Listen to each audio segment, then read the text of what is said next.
It's Thursday morning, 13 September, and it looks like we may have missed most of Florence's destruction at this point. Still expecting some possible rain, maybe this weekend, and they're talking about up to a foot of rain. So, but we'll see. We're prepared for it. So, okay, obviously I'm standing on the box culvert. You guys can see it's been cleaned off, and we have removed probably about 40 feet. So we're making good progress. We've still got the floor to get out, and we're looking at a couple of different ways of doing that a little more effectively, other than building up a road over here and walking the hammer down. I'm going to be talking with the crew this morning about maybe getting a punch here, and we'll just break it up with a punch and then clam it out. In the past on high tide, we've had a little bit of difficulty controlling the water on this side of the work site, particularly over here. So we've taken some pretty good steps to shore this area up.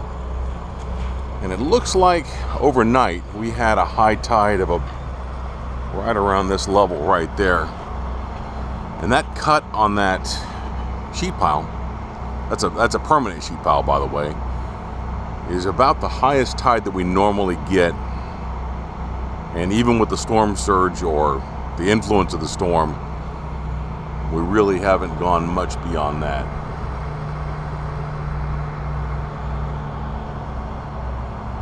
So right now, we're getting ready to make a pour. We've got a little isolated section of the wall that we're gonna pour. It's only about a truck.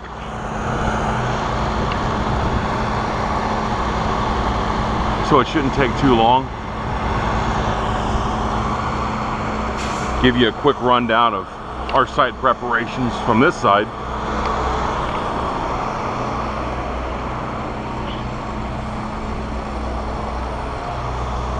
So the crane's still here at a pretty low spot.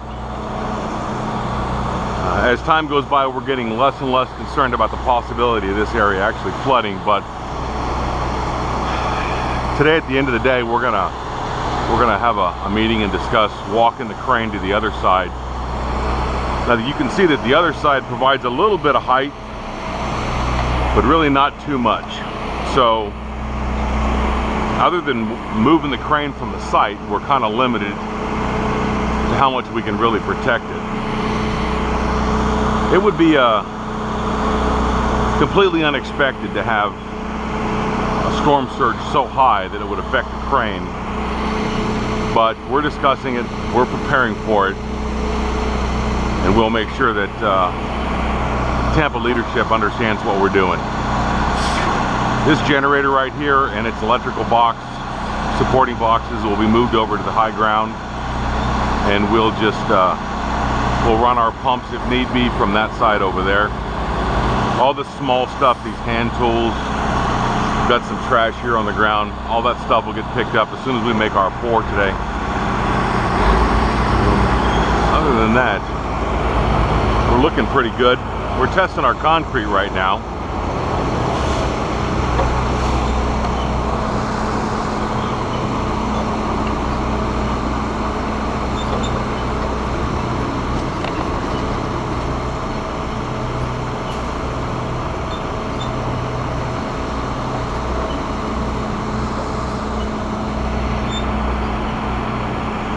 Move the hammers over there.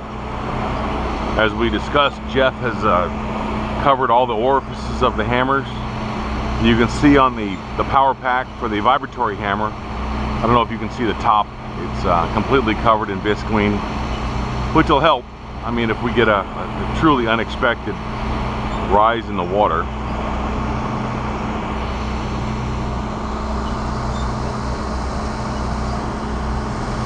And I'm sure if you have seen this site a couple of months ago, we're trying to consolidate our storage areas.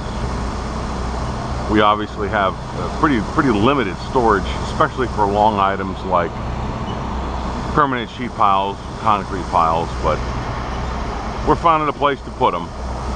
It doesn't always look like it's the prettiest place, but it works. You know, storage areas don't present a safety hazard, and they're not detrimental to the materials, so it may not look pretty, but it works. We've got a couple of fuel cells that we're going to pay attention to as the storm really hits the coast north of us. Make sure that we're not adding to the problems. And other than that, we're in pretty good shape. So I'm going to get over here and look at this pour. And I hope you guys have a wonderful day in Tampa.